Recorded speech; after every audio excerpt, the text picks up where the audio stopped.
నమస్కారం. సుఖీభవకు స్వాగతం. ఈరోజు సుఖీభవలో అమ్మాయిల్లో అబ్బాయి రూపురేఖల, పొట్టలో సమస్యలు గుట్టు విప్పే ఎండోస్కోపిక్ అల్ట్రాసౌండ్, ఎండల్లో ద్రవాహారాలే రక్ష, తరచూ నోరెండిపోతుందా, ఇంకా హెల్త్ టిప్. అందం గురించి చెప్పాలంటే అమ్మాయిని ఉదాహరణగా చూపిస్తాం. అందానికే కాదు, సుకుమారానికి, నాజుకుతనానికి అసలు సిసలు చిరునామా అమ్మాయిలే. అయితే అందమైన అమ్మాయి శరీరంలో అక్కడక్కడ అబ్బాయి లక్షణాలు పొడసూపుతుంటే, పెదవులపై వెంట్రుకలు, దవడ ఎముక పెద్దగా ఉండటం, చర్మం గరుకుగా ఉండటం, అమ్మాయిలో ఇవన్నీ చూడటానికి ఎబ్బెట్టుగా అనిపిస్తూ ఉంటాయి. అమ్మాయిల్లో అరుదుగా కనిపించే ఇలాంటి రూపురేఖల్ని ఇవాళ ప్లాస్టిక్ సర్జరీల సాయంతో సులువుగానే మాయం చేయొచ్చని చెబుతారు డాక్టర్లు. అమ్మాయిల్లో అబ్బాయిల రూపురేఖల్ని తొలగించే చికిత్సల గురించి ఇప్పుడు తెలుసుకుందాం.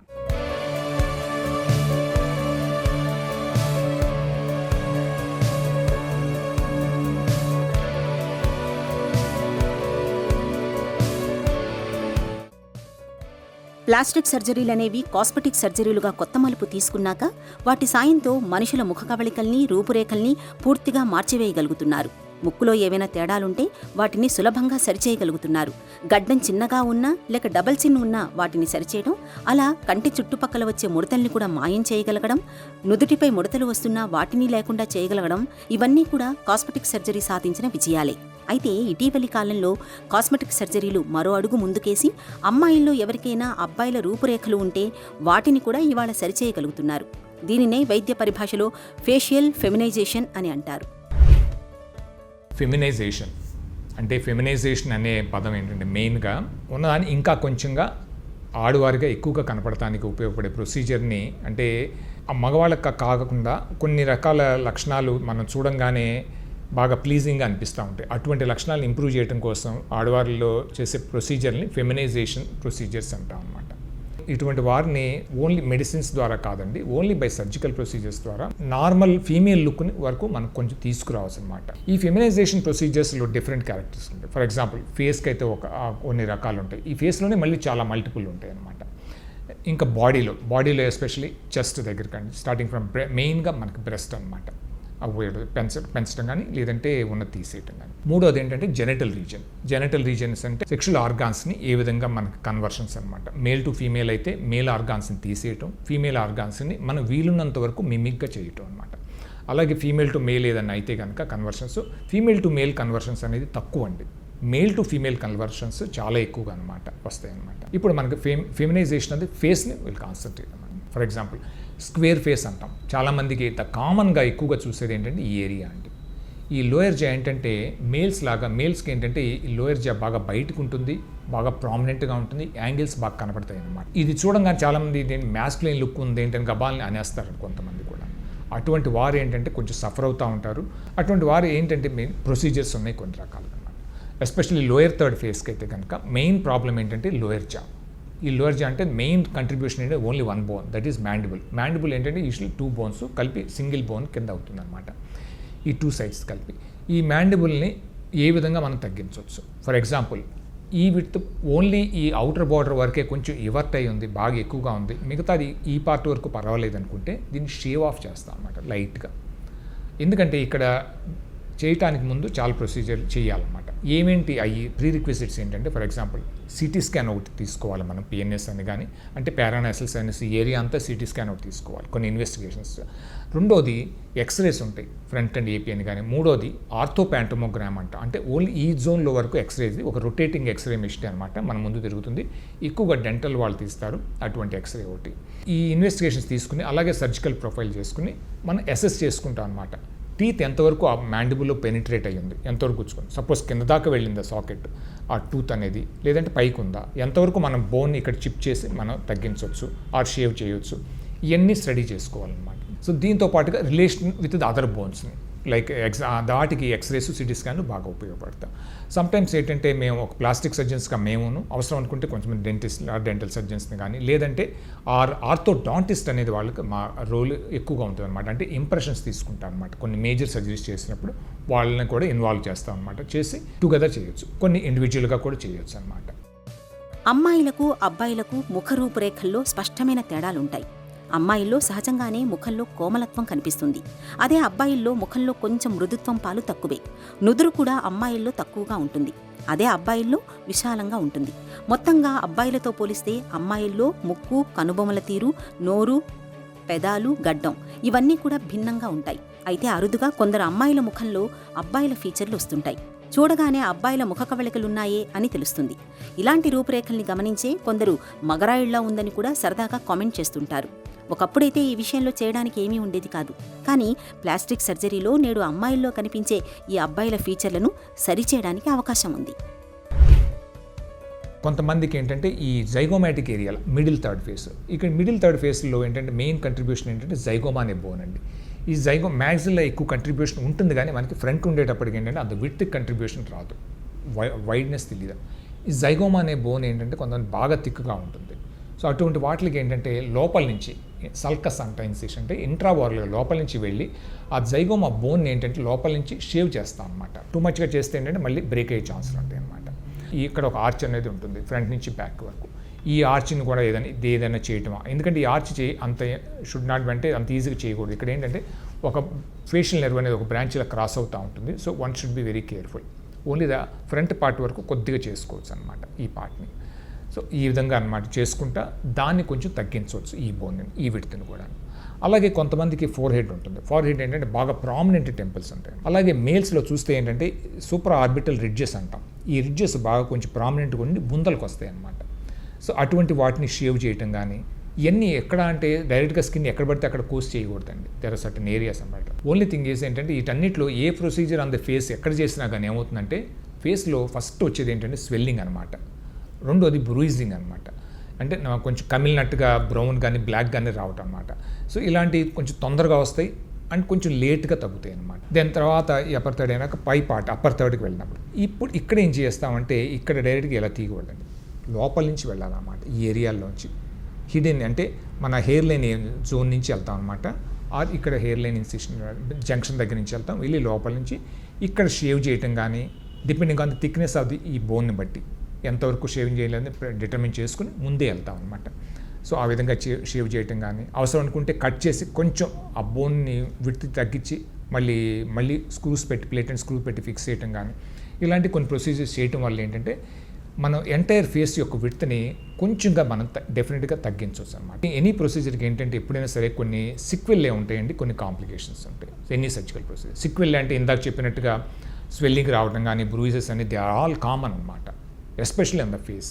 సో వాటిని కాంప్లికేషన్స్ అనుకోకూడదు అండ్ దే టేక్ టైం. మన దెబ్బ తగిలితే ఎలా వాపు వస్తుందో అలాగే ఇది కూడా ఎనీ సర్జరీ తర్వాత కొంచెం వాపు కమలటం అనేది కామన్, కొంచెం మేబీ ఎక్కువ టైం పట్టచ్చు అనమాట. So ice compression, rest, elevation, మన బాడీ పొజిషన్ చూసుకుంటే ఈ మూడు చేస్తే చాలా బాగా తగ్గుతాయి అన్నమాట.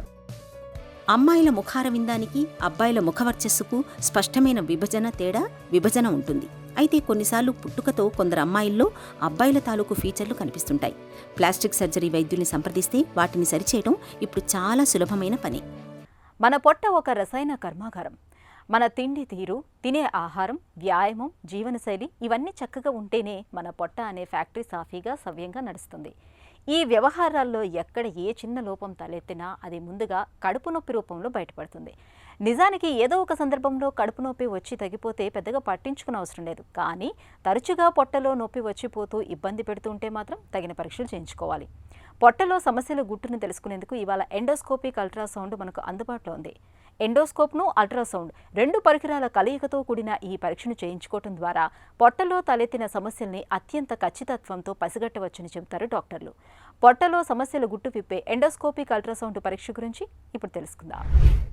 జనరల్గా మనకు పొట్టలో నొప్పి వచ్చిందంటే ఓకే, పొట్టలో నొప్పి వచ్చిందంటే ఓన్లీ ఈ పొట్టలో వచ్చిందని అనుకుంటాం మనం. కానీ ఈ పైభాగం వరకే ఉంటుంది ఆ పొట్ట. కింద పెద్ద పేగులు ఉంటాయి, కింద బ్లాడర్ ఉంటుంది, ఈ వెనకాల కిడ్నీస్ ఉంటాయి. సో ఏ ప్రాబ్లం అయినా అవ్వచ్చు. కొంతమంది ఏంటంటే సార్ నాకు ఇక్కడ 24 గంటల కడుపు నొప్పి వచ్చింది అని చెప్పేవాళ్ళు. వచ్చినప్పుడు చూస్తే వాళ్ళకి యాక్చువల్లీ కిడ్నీ స్టోన్ కూడా అక్కడ కూడా రైట్ సైడ్ దాంట్లో బ్లాక్ అయినప్పుడు కూడా పెయిన్ వస్తూ ఉంటుంది. సో వీటినన్నిటినీ డిఫరెన్షియేట్ చేయడం కోసం లేటెస్ట్ పరికరాలు ఏమైనా వచ్చినాయా అని చూస్తే దాని గురించి చెప్పదలిసిందే ఎండాస్కోపిక్ అల్ట్రాసౌండ్.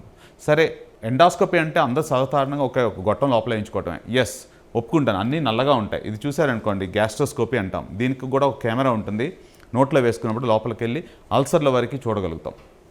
అలాగే కొన్ని కారణాల్లో గాల్ బ్లాడర్ స్టోన్స్ చూసుకునే పరిస్థితి అనేది ఒకటి ఉంటుంది. దీనికి కూడా నల్లగా ఉంది కెమెరా. దీనికి డిఫరెన్షియేషన్ చేసుకుంటే ఇది ముందు నుంచి ఉంది కెమెరా, దీనికి పక్క నుంచి ఉంది కెమెరా. దీంట్లో గాల్ బ్లాడర్ స్టోన్స్ తీయడానికి ఇట్లా ఉపయోగిస్తూ ఉంటాం.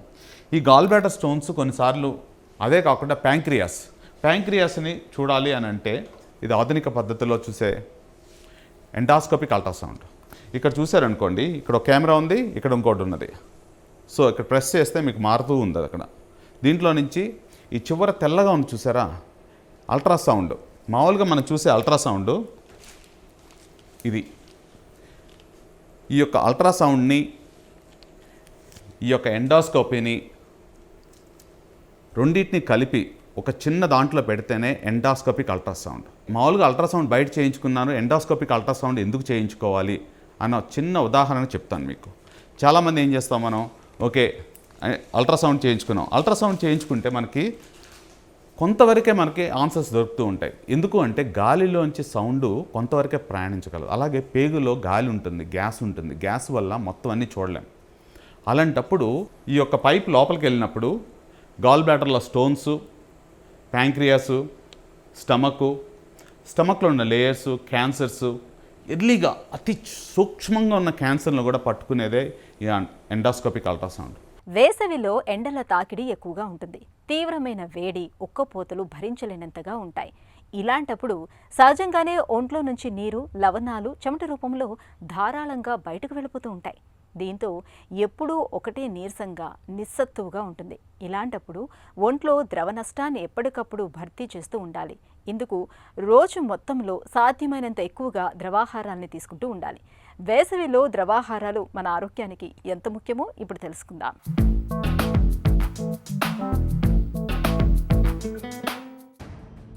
వేసవి కాలంలో చెమట రూపంలో శరీరంలోని నీరు మొత్తం బయటకు పోతూ ఉంటుంది. ఈ నీటితో పాటు మన శరీరంలో ఉండే ఎలక్ట్రోలైట్స్, సోడియం, పొటాషియం లాంటి లవణాలు అన్నీ వెలుపలికి వెళ్ళిపోతాయి. శరీరంలో ఆరోగ్యపరంగా సమతుల్యత పాటించాలంటే మనం వీటిని ఎప్పటికప్పుడు భర్తీ చేయటం ఒక్కటే మార్గం. ఇందుకు తరచూ మంచినీళ్లను తాగడంతో పాటు పళ్ల రసాన్ని కూడా తాగుతూ ఉండాలి. శరీరాన్ని, చర్మాన్ని తాజాగా ఉంచటంలో నిమ్మరసాన్ని మించింది మరోటి లేదు. ఒంట్లో ద్రవ నష్టాన్ని తగ్గిస్తుంది, ఉష్ణతాపం నుంచి మంచి ఉపశమనాన్ని అందిస్తుంది. అలాగే నారింజ, బత్తాయి రసాలు కూడా. నారింజ, బత్తాయిల్లో విటమిన్ సి ఎక్కువగా ఉంటుంది. కీరా దోసకాయ రసం కూడా వేసవిలో చాలా మంచిది. వేసవిలో చర్మానికి కావలసినంత తేమను అందిస్తుంది. కీరా దోసలో నీరు శాతం అధికం, క్యాలరీలు తక్కువగా ఉంటాయి. ఎండాకాలం ముగిసే వరకు ప్రతిరోజు కీరా దోసకాయ రసాన్ని తీసుకోవటం చర్మానికి ఎంతో మేలు చేస్తుంది. అలాగే టమోటా, క్యారెట్, యాపిల్, ద్రాక్ష, బొప్పాయి, మామిడి రసాల్ని ఈ సీజన్లో నిత్యం తీసుకోవటం మేలు చేస్తుంది.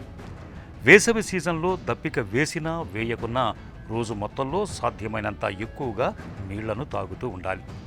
ఎండలు తగ్గే వరకు కాఫీ, టీలను బాగా తగ్గించాలి. వేసవిలో పదే కూల్ డ్రింకులు తాగటం ఏమంత మంచిది కాదు. కూల్ డ్రింక్స్ కన్నా కొబ్బరి నీళ్లు, మజ్జిగ, నిమ్మరసం, పళ్ల రసాల్ని తీసుకోవటం మంచిది. పెరుగు, మజ్జిగలతో కూడిన సాత్వికాహారం ఈ ఎండాకాలంలో శరీరానికి ఎంతగానో చలవ చేస్తుంది. ఈ సీజన్లో పుచ్చకాయలు, కర్బూజా, తాటి ముంజలు విరివిగా దొరుకుతాయి. వీటిని రసాల రూపంలో నిత్యం తీసుకోవాలి. ఎండాకాలంలో షర్బత్తులను తీసుకోవటము మంచిదే. రకరకాల వనమూలికల్ని నీటిలో ఉడికించి ఆపై చక్కెర పాకంతో రంగరించి తయారు చేసే షర్బత్తులు వేసవిలో మనకు చల్లదనాన్ని అందించటంతో పాటు డీహైడ్రేషన్, వడదెబ్బ వంటి ఇక్కట్లను దూరంగా. తీవ్రమైన భయాందోళనకు లోనైనప్పుడు నోటి నుంచి మాట పెగలకపోవటం, నోరంతా తడారిపోవటం మనకు అనుభవమే. అలాగే జ్వరంతో బాధపడుతున్నప్పుడు, కొన్ని రకాల మందుల్ని వాడుతున్నప్పుడు కూడా మనలో చాలామందికి నోరంతా ఎండిపోయినట్లుగా అవుతూ ఉంటుంది. అయితే తరచూ నోరు తడారిపోవటం, ఎండిపోయినట్లుగా అవటం అనేది కొన్ని రకాల అనారోగ్యాలకు సంకేతమని చెబుతారు నిపుణులు.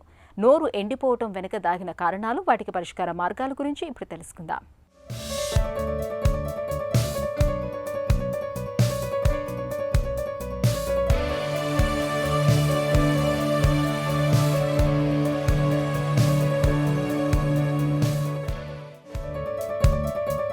మన శరీరం ఒక ఆలయం లాంటిది అనుకుంటే నోటిని ఆ ఆలయ ముఖద్వారంగా చెప్పుకోవచ్చు.